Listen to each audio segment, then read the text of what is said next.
기독교 하면 천주교나 우리 개신교 이렇게 생각나잖아요. 사실 기독교 우리 개혁교회 개신교잖아요. 신이란 말이 새로울 신이잖아요. 개라는 말은 앞에 그 개혁한다는 개자가 붙은 거예요. 그래서 개신교인데 그렇게 부를 때는 로마 천주교죠. 로마 가톨릭을 구교라고 불러요. 구교, 신교. 자, 로마 천주교, 로마 가톨릭 교회는요, 다양성보다는 획일성을 강조하죠.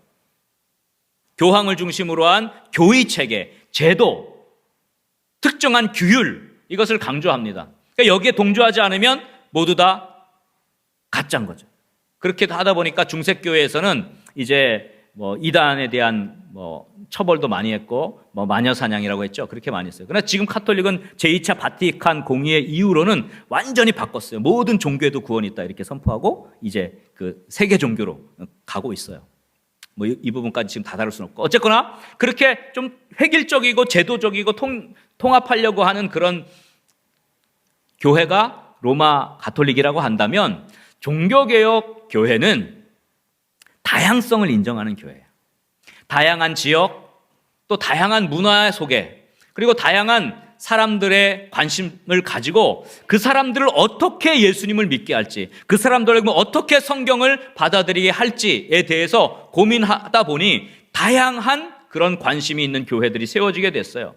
그래서 그 지역, 문화, 관심에 따라 성도들을 포괄하고 복음의 더 큰 그릇에 담기 위해서 다양한 교파로 나눠지게 되었습니다. 그래서 대표적인 교회들 제가 간단하게 좀 소개하고 가려고 하는데요. 먼저 영국 국교회가 있어요. 거기 보시면 영국 국교회 이렇게 쓰세요. 성공회라 그랬죠. 성공회는 다른 지역에 세워진 교회를 성공회라고 하고요. 영국 내에 세워진 교회를 영국 국교회라고 해요. 똑같은 말입니다. 로마 교회의 의전 그대로예요. 카톨릭하고 다를 바는 하나도 없고요. 단지 교회의 수장이 교황이 아니라 누구예요? 영국 국왕이에요. 그것만 달라요. 사실 개혁교회로 볼 수는 없습니다. 개혁교회로 볼 수는 없고, 그러나 가톨릭도 아니에요. 그 선상에 있는 그런 독특한 교회죠. 그래서 우리나라에는 성공회가 된 거죠. 외국에 세워진 교회들은 다 성공회고요. 영국 자체에만 국교회, 똑같은 교회입니다. 자, 근데 로마 가톨릭으로부터 이제 개혁해서 되어진 교회가 대표적으로 두 개의 교회인데, 하나는 루터교회고 하나는 장로교회예요. 그래서 두 번째 루터교회인데요. 루터교회는 독일 중심으로 루터가 종교개혁을 일으켜서 되어진 그런 교회예요. 우리나라에도 루터란이 좀 있기는 합니다. 그러나 많이 들어오진 않았어요. 어쨌거나 유럽에는 루터란이 많이 있습니다. 이신칭의, 그렇죠? 믿음으로 의롭 다함을 받고요. 제의적 중요성 가운데 세례를 많이 강조해요. 그래서 세례 받는 것이 중요하다고 그렇게 생각을 하는 그런 특징을 갖고 있습니다. 종교개혁의 핵심적인 교회 중에 하나이죠. 그리고 우리 장로교회, 그 다음에는 장로교회. 밑줄이 빠졌네요. 장로교회 쓰세요. 우리가 속한 교회는 장로교회입니다. 장로교회는 오직 믿음, 오직 성경. 그래서 하나님의 은혜로 구원받는다. 하나님의 절대 주권을 강조하는 그런 교단이고요. 교회입니다. 성경을 강조하죠. 성경의 가르침, 그리고 성경대로 살아가는 삶 속에서 성경적 삶을 살아야 한다. 그것이 하나님께 영광이 된다라고 하는 그런 성경적 삶을 강조하는 교회가 장로교회가 됩니다.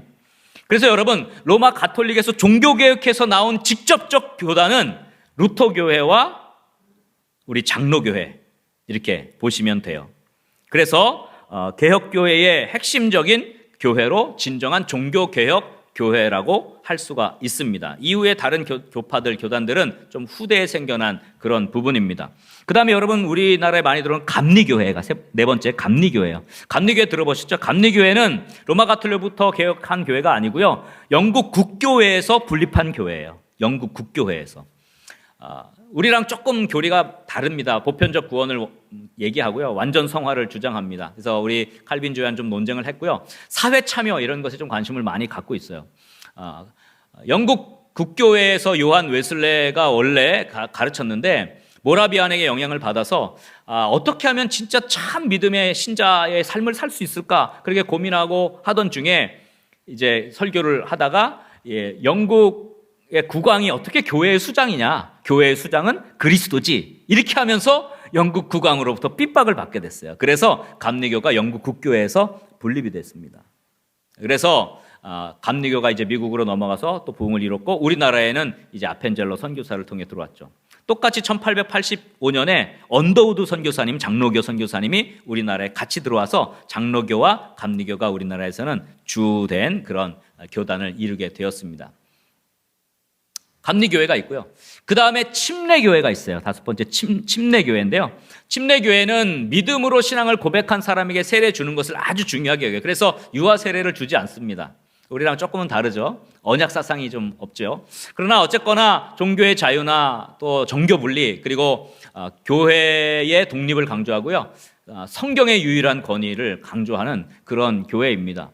이 교회도 17세기 영국의 국교회 목사였던 그 분이 핍박을 받게 되면서 청교도가 되어서 이제 네덜란드로 망명을 해서 세우게 됩니다. 존 스미스라고 하는 목사님이 처음 이 침례교단을 세우게 되죠. 미국에서는 더 많이 부흥했고 지금은 아마 우리 개혁교회, 개신교에서는 가장 큰 교단 중에 하나로 세계적으로 성장한 그런 교회입니다. 그래서 여기 감리교회랑 그 다음에 우리 침례교회는 로마 가톨릭으로부터 종교개혁한 교회가 아니라 영국 국교회에서 분립되어서 나온 후기 개혁주의 교회라고 보시면 돼요.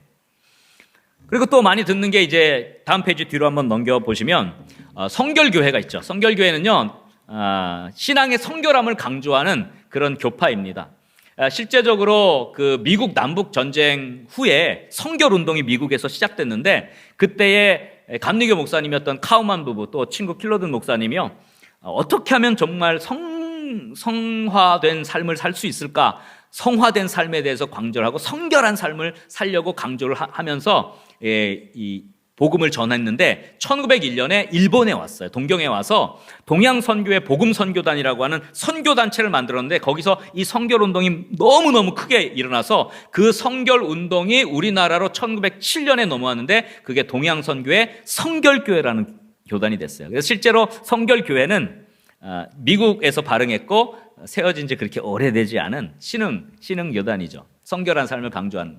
그 다음에 여러분 또 많이 듣는 게 이제 순복음교회, 일곱 번째 순복음교회가 있죠. 순복음교회는 은사를 사모하는 사람들의 모인 교회예요. 성령 세례, 또 방언 은사, 신유 은사, 또 성경 무호성, 그리스도의 속죄, 재림에 대한 믿음을 강조하는 그런 은사주의 계열의 교회입니다. 1914년에 오순절 계통의 또 복음주의 계통의 이 목회자들이 모여서 이런 은사를 통해서 주시는 하나님의 은혜를 사모하자 해서 많은 사람들이 거기에 모이게 됐고 순복음 교단이 생기게 됐어요. 우리나라에서는 순복음교회로 불르죠. 하나님의 성회가 사실은 본래 이름인데요. 순복음교회로 불립니다. 그래서 성결교회나 순복음교회는 사실 미국에서 발흥해서 가장 늦게 시작한 교파죠. 어떻게 보면 개혁교회라는 표현보다는 그냥 개신교 안에 들어있는 교회로 그렇게 보시면 됩니다. 그러니까 영국 국교회가 로마 가톨릭에 가장 가깝고 그 다음에 복음적이고 성경적이고 보수적인 그 교리적 순서대로 쭉 내려온 거예요. 그래서 루터교회, 그 다음에 장로교회가 본질적인 그 종교개혁 교회이고 그 다음에 조금 더 자유로운 교리로 간 곳이 감리교회, 침례교회, 그 다음에 조금 더 자유로운 것이 성결교회, 그 다음에 순복음교회 이렇게 간 거예요. 이렇게 교회의 구조가 딱 이렇게 개혁교회가 틀이 잡혀 있다는 것을 먼저 인정을 하시면 돼요. 자, 그러면 이게 뭐냐? 이렇게 교회가 왜 이렇게 많아? 교파가 많아? 왜 이렇게 다양해? 이런 비난적인 소리를 하지만 사실은 장점이 있는 것이죠. 획일적이고 통제적인 교리 예전에 얽매이지 않은 거예요. 여기에 들어오지 않으면 너희 다 틀렸어. 이게 아니라 성경 중심으로, 성경 안에만 들어오면 성경 중심으로, 그리스도 중심으로 다양한 사람들을 큰 복음의 그릇에 담고자 하는 의지가 개혁교회에 담겨 있어요. 그래서 저희가 거기 밑에 밑줄 있죠. 획일적이고 통제적인 교리와 예전에 얽매이지 않고 그 다음에 거기다가 성경 중심 이렇게 쓰세요. 성경 중심으로. 그러니까 성경에서 벗어나진 않습니다. 성경 중심으로 갑니다. 그리고 그 대신에 다양한 사람들을 그 두 번째 밑줄 큰 복음의 그릇이라고 쓰세요. 큰 복음의 그릇. 큰 복음의 그릇에 담고자 하는 의지가 개혁교회에 담겨 있어요. 그래서 개혁교회는 성경의 테두리 안에서 그 다음에 밑줄 폭넓은 복음을 전하고 영혼을 구원하는 교회이다. 이렇게 정리하시면 되겠습니다. 그러니까 사실 개혁교회의 다양성은요, 더 많은 사람들, 다양한 관심을 가진 사람들을 어떻게 예수를 믿게 하고 믿음 안으로 들어오게 할까에 대한 답이라고 저는 오늘 말씀드리고 싶습니다. 그래서 한번 저를 이렇게 따라했으면 좋겠어요. 한번 저를 따라하는데, 개혁교회는 획일성보다는 다양성을 인정하는 교회입니다. 폭넓게 구원하기 위한 복음의 큰 그릇입니다. 믿습니까? 그래서 우리가 폭이 넓은 거예요. 다양하다는 것은 그만큼 폭이 넓은 것이죠. 그만큼 좁지 않다는 것이죠. 그래서 교단과 교파가 많아질 수밖에 없다. 그러나 성경의 테두리에서 벗어나지 않는다. 그래서 세 번째로, 다양한 복음의 그릇인 이 개혁교회들이 공통적으로 가지는 5가지 신앙의 핵심이 있어요. 여기에서 벗어나지 않습니다. 종교개혁자들이 신앙의 모토로 삼았던 5가지의 중요한 신앙의 슬로건이 있어요. 이것을 마지막으로 좀 정리하고 마무리하려고 합니다. 자, 첫 번째, 저를 따라합시다. 오직 하나님께 영광. 네, 오직 하나님께 영광입니다. 개혁주의 신앙의 바른 신앙생활의 핵심은 하나님께만 영광을 돌리는 것입니다. 성도의 삶은 모든 영역에서 하나님이 영광을 받으시는 것이죠. 이게 우리의 삶의 목적입니다. 하나님이 주인공이 되시도록 하나님께만 영광을 돌리는 그런 삶이 참 개혁주의 신앙이자 초대교회 신앙입니다. 믿습니까? 여러분, 우리가 빛이 나는 게 아니에요. 하나님 때문에 우리가 빛이 나는 존재가 되는 것입니다. 그렇죠? 그래서 우리를 통해서 하나님이 드러나고 하나님이 빛으로 드러나고 하나님이 영광을 받으시는 그런 삶을 살아갈 수 있기를 주의 이름으로 간절히 축원합니다. 그래서 고린도전서 10장 31절에 이렇게 말씀했습니다. 우리 다 같이 한 목소리로 함께 읽겠습니다. 그런즉 너희가 먹든지 마시든지 무엇을 하든지 다 하나님의 영광을 위하여 하라. 먹는 것 하나조차도 하나님께 영광이 될 수 있도록, 그렇게 영광을 위해서, 하나님께 영광을 위해서 살아가는 저와 여러분 될 수 있기를 주의 이름으로 간절히 축원합니다. 자, 두 번째, 저를 따라합시다. 오직 성경. 네, 두 번째는 성경입니다. 개혁주의 신앙은 성경에서 벗어나면 안 되죠. 성경에서 말하는 것대로, 성경이 우리의 삶의 근본인 모든 핵심이 되는 것입니다. 요즘에 과학이 많이 발전하고 또 여러 가지 세상적인 가치들이 많이 발전하다 보니까 성경은 그냥 구시대의 유물처럼, 낡은 옛시대의 산물처럼 그렇게 여겨지기도 합니다. 이성이 많이 발달하고 과학이 많이 발달하니까 과학이 마치 종교가 되고 과학이 신이 됐어요. 그러나 우리의 이성보다, 여러분 잘 들으세요, 우리의 이성보다 성경이 더 우선되어야 합니다. 여러분, 때로는요, 이해가 안 되는 게 있어요. 이게 맞아? 이거 틀린 것 같은데 말도 안 돼. 하나님이 이러신 분이야. 그러나 여러분, 우리의 생각과 가치보다 하나님의 말씀이 더 우선이라는 사실을 믿으시기 바랍니다. 과학의 이론은요, 가변적입니다. 늘 바뀌어요. 그래서 가설이에요. 과학은요, 진리가 아니라 가설이에요. 그러나 하나님의 말씀은 진리라는 사실을 믿으시기 바랍니다. 우리의 이성이 거기에 미치지 못할 뿐이에요. 하나님의 진리에 미치지 못할 뿐이에요. 내가 알고 있는 수준이 요만큼밖에 안 돼서 그 광대한 하나님의 진리를 알지 못할 뿐이지, 내가 알고 있는 게 요만큼인데 여기에 맞지 않다고 하나님의 말씀이 틀렸다? 그건 하나님의 말씀을 모르는 것이죠. 여러분, 하나님의 말씀이 최고의 진리라는 사실을 여러분 고백하는 게 우리 개혁주의의 신앙입니다. 우리의 이성, 인간, 심지어 과학조차도 하나님의 말씀에 앞설 수가 없습니다. 개혁주의 신앙은요, 오직 성경입니다. 믿습니까? 그래서 베드로전서 1장 24절 25절에 이렇게 말씀합니다. 한번 다 같이 읽겠습니다. 그러므로 모든 육체는 풀과 같고 그 모든 영광은 풀의 꽃과 같으니 풀은 마르고 꽃은 떨어지되, 25절, 오직 주의 말씀은 세세토록 있도다 하였으니 너희에게 전한 복음이 곧 이 말씀이니라. 할렐루야. 주의 말씀은 변하지 않고 세세토록 있는 진리임을 믿으시기 바랍니다. 자, 그 다음 세 번째, 저를 따라합시다. 오직 그리스도. 오직 그리스도입니다. 개혁주의 신앙은 예수님 한 분밖에는 다른 그리스도가 없다.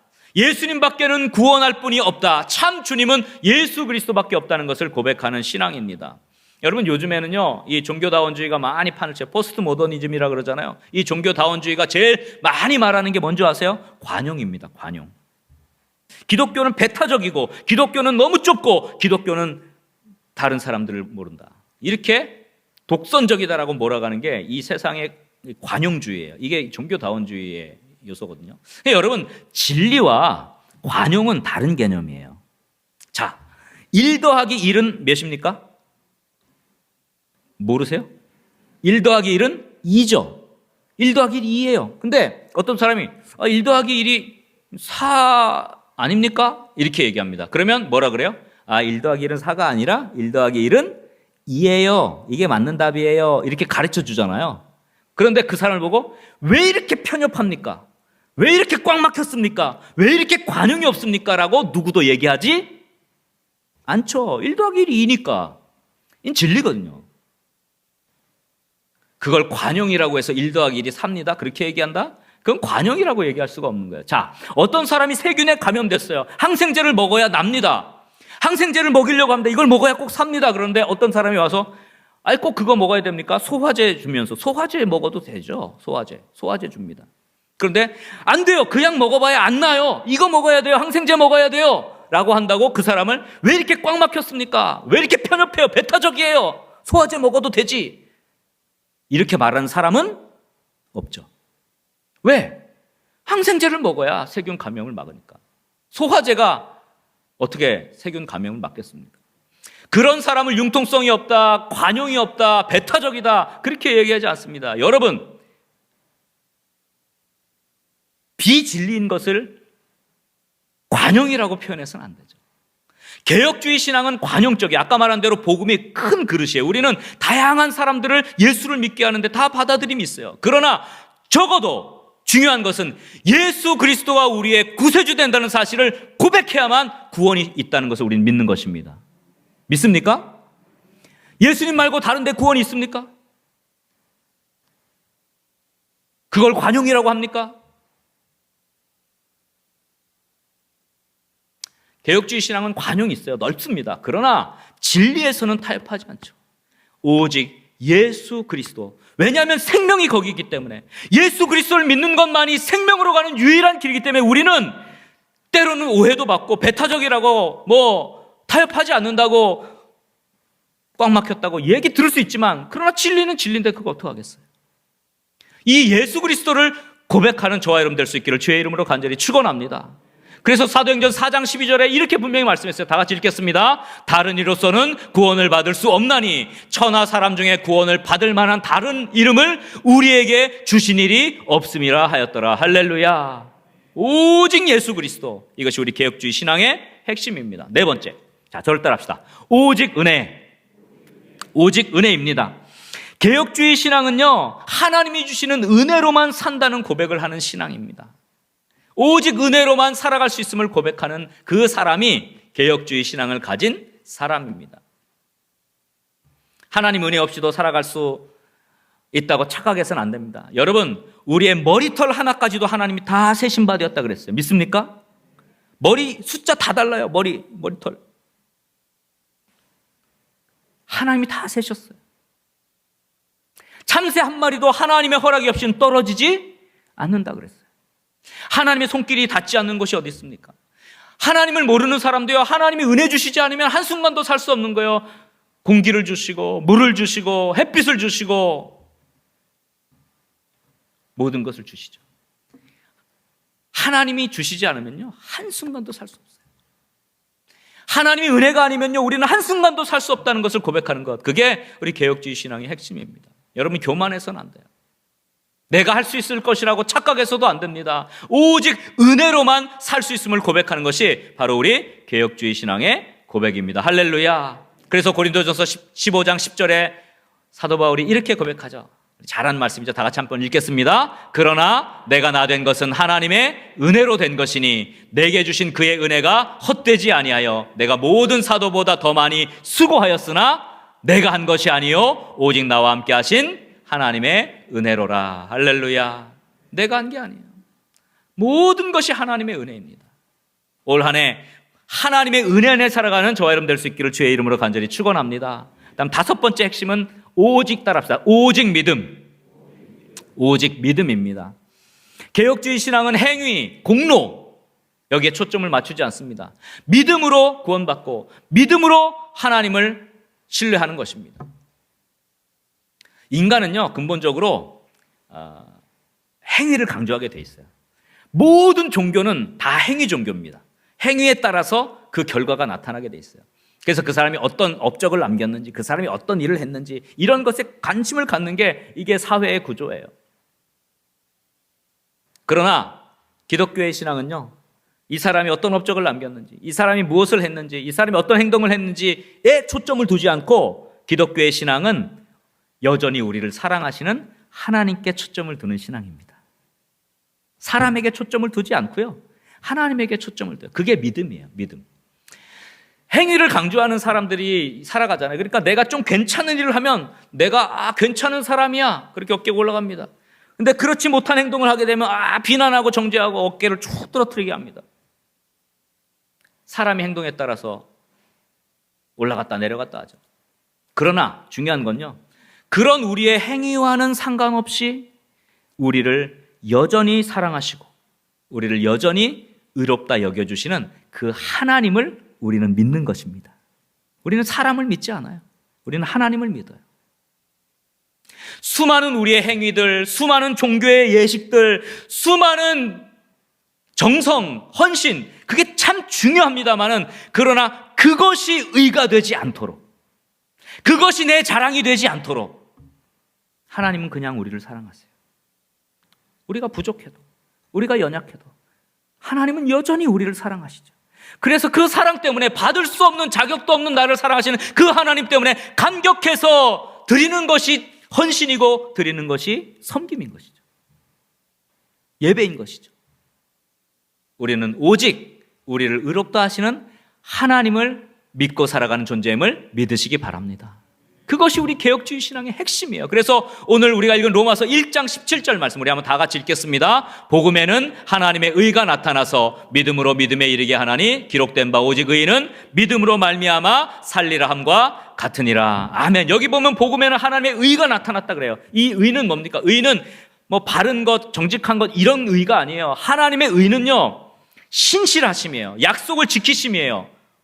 우리를 끝까지 버리지 아니하시는 하나님을 말하는 거예요. 그게 하나님의 의입니다. 우리는 불의해요. 왜? 때에 따라서 하나님을 배반하기도 해요. 하나님과의 약속을 깨트립니다. 하나님을 멀리하기도 합니다. 그래서 우리는 불의해요. 약속을 지키지 않아요. 신실하지 않아요. 내 이익에 밝아요. 그래서 우리는 불의해요. 그러나 하나님은 우리가 어떻든, 우리가 하나님을 등지고 돌아섰든, 우리가 하나님께 나아가지 못했든, 우리가 죄를 지어서 연약한 가운데 있든, 하나님은 여전히 우리를 붙잡아 주시고 우리를 사랑하시죠. 그게 하나님의 의입니다. 그게 복음이에요. 그게 복음. 그래서 그게 믿음인 거죠. 우리가 뭘 믿습니까? 내가 한 행위를 믿습니까? 내가 한 업적을 믿습니까? 내가 한 뭐 대단한 섬김을 믿습니까? 아닙니다. 나는 부족하고 나는 연약하지만 그럼에도 불구하고 여전히 나를 사랑하시고 나를 구원하시고 나를 의롭다 하신 그 하나님을 믿는 믿음으로 살아가는 저와 여러분 될 수 있기를 주의 이름으로 간절히 축원합니다. 그게 개혁주의 신앙이에요. 그게 개혁교회의 믿음입니다. 정리하겠습니다. 자, 밥상머리 교육 있죠? 가정에서 함께 나누기 3가지 질문이에요. 여러분, 우리 개혁교회는 가톨릭 교회에서 종교개혁해서 나왔기 때문에 작은 집입니까? 아닙니다. 본래 성경적으로 초대교회로 돌아가고자 하는, 본래 교회를 회복하고자 하는 교회가 바로 우리 개혁교회입니다. 사실 우리가 그러니까 본류예요. 우리가 초대교회의 모든 것들을 그대로 다 갖고 와서 성경적인 거, 또 연합해서 교회가 연합해서 가는 것, 중앙집권적이지 않은 이런 모든 것들이 다 초대교회 것들을 그대로 우리가 갖고 왔어요. 자, 개혁교회는 그럼 왜 이렇게 교파가 많다 그랬어요? 복음의 다양함을 닮을 수 있는 큰 그릇이기 때문에, 획일성, 제한적 이런 것이 아니라 더 폭넓은 복음, 그것 때문에 개혁교회는 다양한 것이죠. 장점이죠. 그러면 개혁교회가 같이 고백하는 신앙은 무엇입니까? 5가지죠. 한번 저를 따라합시다. 오직 하나님께 영광, 오직 성경, 오직 그리스도, 오직 은혜, 오직 믿음. 이 신앙 안에서 여러분 든든한 토대로 초대교회 신앙, 성경적 신앙, 개혁주의 신앙으로 아름답게 세워져가는 믿음의 사람들 다 될 수 있기를 주의 이름으로 간절히 축원합니다.